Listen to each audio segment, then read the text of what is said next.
Hello and welcome to a new series on Euronews, Agenda Middle East. We focus on global issues and trends that impact the region and vice versa. Euronews has partnered with the Arab Strategy Forum to tap the minds of movers and shakers, starting with Fareed Zakaria. You probably know him well as commentator. He's also an author. His new book is titled 10 Lessons for a Post-Pandemic World, and we'll talk about those takeaways on this program. Welcome, Fareed. I can still say Happy New Year, I think. And do you expect a happier 2021? It's been a bit of a rough start getting started in 2021, hasn't it? Thank you, and it's a pleasure to be on. Yes, it has been a very rough start, but in a way, a start that augurs well for the future. So let's keep in mind two big things are happening. The first is that American democracy has reasserted itself and has triumphed. I know it looks very messy, but look, there's a lot of anger out there. There's a lot of tension. There are a lot of people who disagree fiercely with one another. The question was, will this eventually be resolved in a democratic framework? And the answer is yes. Joe Biden will be inaugurated. He will be president. And therefore, we will move forward. Okay. And there will still be... Yeah, okay, but wait a minute. What about, isn't this also, though, what happened there that we saw happen in the Capitol building being invaded, a warning against others who face populist movements in their own countries? Yeah, look, I think that the challenge here is very real, which is that we have developed a degree of dysfunction in the democratic world that when you have popular passions that get aroused, there is now a kind of tribal loyalty to your side that trumps your loyalty to democracy, trumps your loyalty to the rule of law. And now, I guess point two, though, let me make one other point. Okay. We are also moving into the end of COVID. We are moving into a post-pandemic world. The first half of it, the first phase of it, has gone pretty badly, let's be honest. With the exception of a few East Asian countries, pretty much everywhere, things have been handled very badly. I should signal out the United Arab Emirates as another star. The UAE handled COVID superbly, Taiwan, South Korea, but mostly was handled badly. The second phase, though, we move from the public sector fundamentally to the private sector, vaccines, therapies. And there, I think what you're going to see is we're going to outperform. Let's talk a little bit more also about the Middle East region and this sort of new world disorder there after the U.S. sort of pulled back its involvement in a number of countries there in the Arab world. And we see other players jockeying for power, like Turkey, like Russia, like China, like Iran. How much has that complicated the situation to try to reach some kind of stability in the region? Well, you put it perfectly, because most people don't realize the underlying condition, the underlying geopolitical fact here has been the withdrawal of the United States. I predicted this in my last book, The Post-American World, and I said the post-American world is not going to be pretty. And what you're seeing in the Middle East is, and it really began with the second term of Bush after the Iraq War, right? Then Obama, and now Trump. All moving out of the Middle East, partly because the Iraq War, created a mess and there's a popular backlash, partly because the United States is now energy independent. Yeah. But the result is, as you say, not some kind of harmonious peace and tranquility. For all those critics of American imperialism, what you notice is the alternative is local rivalry, regional rivalry, and chaos. Okay, the Americans are not going to get terribly involved. What about the Europeans? I mean, they're the biggest donors in the region. They do have good contacts, but up to now they have not really punched at the weight that they should, right, in the region. Europe will not be the player. Look, the fundamental issue is Europe as a strategic entity is an idea. It is not a superpower. They would like it to be able to act in purposive ways, but it won't. Europe has some areas, and I say this as a big fan of Europe. Europe acts purposefully and strategically on trade, on things like antitrust. Right. On core national security issues, Europe is an idea. It is not a strategic reality, and it won't be. I was going to ask you about the Abraham Accords, named after the prophet for all the Abrahamic faiths.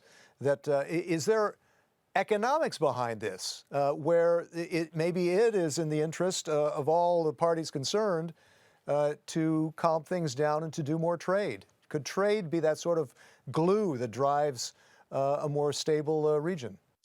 I think the Abraham Accords were terrific. I think they were essentially Donald Trump's most significant, perhaps only foreign policy achievement.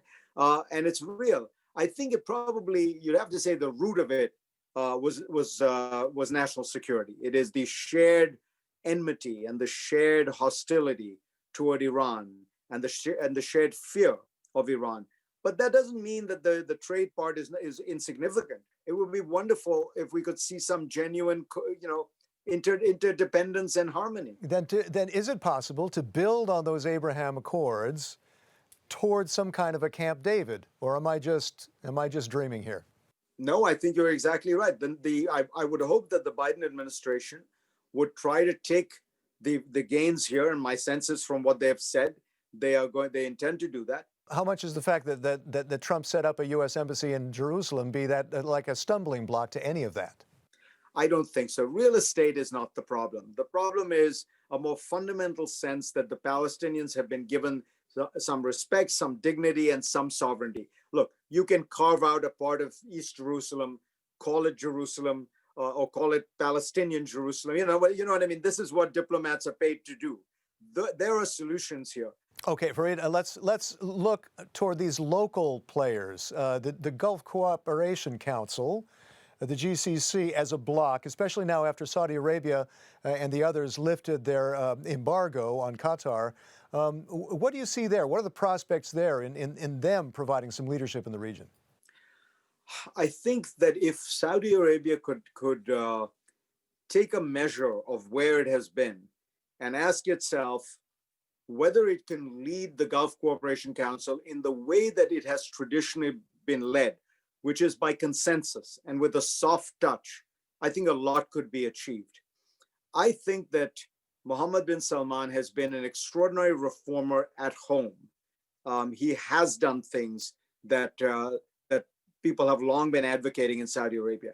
Now, he has also done a lot of repressive things. He's also jailed a lot of the advocates of the very reforms that he is proposing. Okay, but let me get back to this idea about lifting the embargo in Qatar. This means that in that region that has sort of lowered the temperature, hasn't it, a bit? I mean, there's more, the tensions are lower in that sense. Israel has normalized relations with UAE, with Bahrain, with Morocco.